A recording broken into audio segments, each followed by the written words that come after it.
Hey everyone, this is David. Welcome back behind the velvet rope. Let's just get right into it today because we are joined by the one, the only Courtney Tilla. Woo! Thank you for What? having me. Oh my gosh, thank you. Welcome, welcome. We have so much to get into. I don't even know where to begin. I want to talk. Listen, this is what I like to do when someone's here for the first time. I want to talk all about your coaching services now for OnlyFans and everything current. But before we get there, I like to get to know someone the first time they are here. So here's my first question. We're going to start right at the beginning. Like, I know, you're originally from Arizona. Like, what type of child were you? Um, I was really sassy, but also like I walked this line between like rule follower, like good, and then like couldn't take it anymore, and then was like in the bathroom throwing like toilet paper wads at the roof. Like it was like really good in class and then out of control. Where did did you grow up wanting to be a teacher? Like, was that always your goal? Like, how did you become a teacher?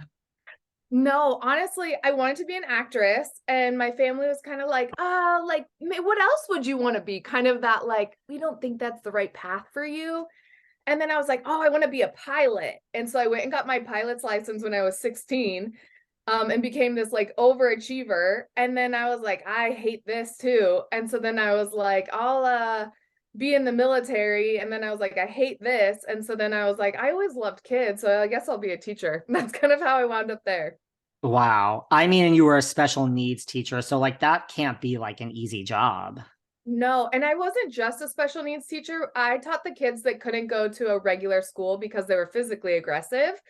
And so I had the toughest kids in the whole state. They would bus them in to be in my class. So I've had like concussions, like done it all. I remember actually when I was signing my teacher contract, there was this part that was like, it said like dismemberment. And I was like, what is this? Like, you're gonna pay for like $10,000? They're like, well, if you like lose a finger or something. I was like, what am I doing? Like, this is crazy. Oh my God. So like how long were you a teacher for and did you enjoy it when you were a teacher? Yeah. I was a school teacher for 6 years. There were aspects that I loved. I loved the kids. I loved teaching them. I loved getting to take them out into the community and like see the light bulbs turn on and see them grow and learn. There were so many parts of it that I was like, this is awful. And like we always hear about the money. I knew that going into it. You don't realize how bad it is until like you're like, oh crap, like I gotta like pay my student loans back. I gotta provide for my own family. But also like the control that like schools and districts try and have over every part of your life, including like what I could wear to what I could post on social media, and like just like everything just starts to weigh on you. Was that like was that what it was? And like how did you go from that to OnlyFans? I don't even really know the story. And was there like a step in between? And was it like they were monitoring your social media, like if you were out on a Friday night? Yeah, they were. I got called in the office probably my first year. I had a photo of my Facebook of me holding a glass of wine while I was in Vegas. I'm of legal age.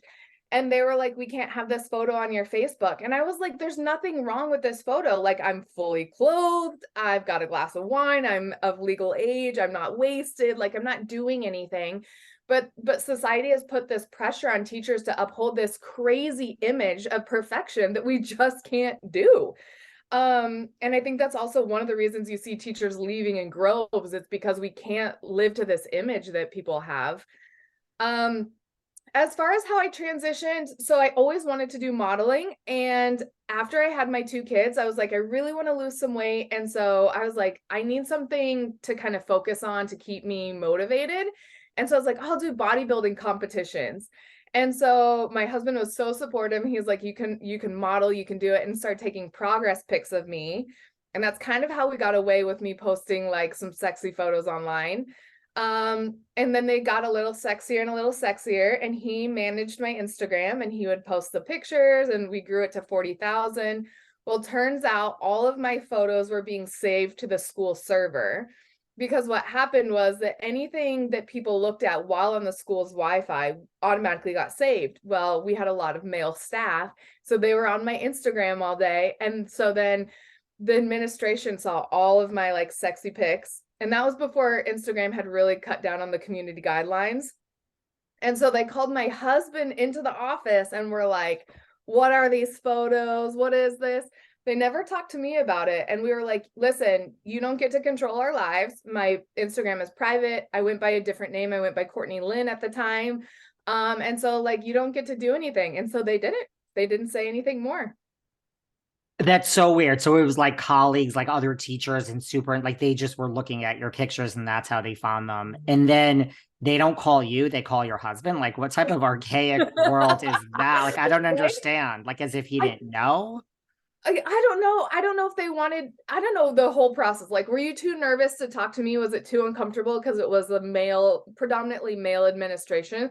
There was one female on there, and she was always the one who would dress code me.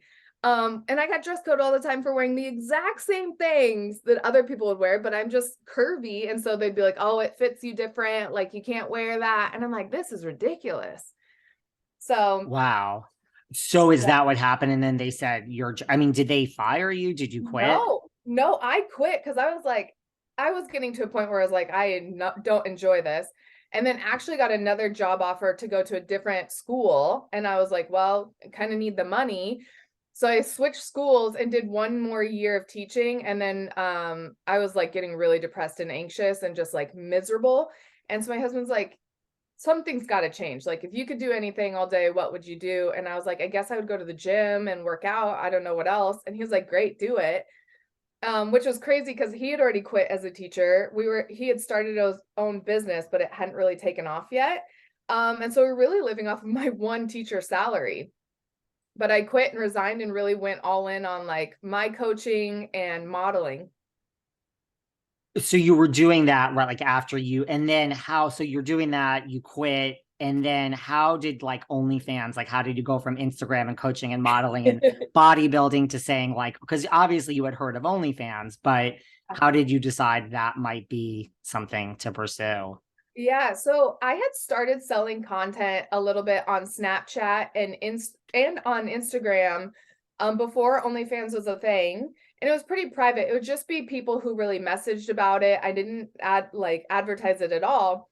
And then I was getting really frustrated by Instagram's community guidelines continuing to change and crack down on our expression. Um, and so I was like, I have all these amazing photos, these beautiful images that I would love to share with the world, but I don't have a place where I can put them. And so I saw people posting about OnlyFans. And so I joined OnlyFans in 2019 before the pandemic and it became a big thing. Like, I was on there and just kind of started posting photos. I didn't share any nude content at that time. And then, yeah, I've been on there for a while now. So like you were aware of OnlyFans, but not like it was in its infancy stages, Yeah. right? Yeah. Did you have like a preconceived notion of what OnlyFans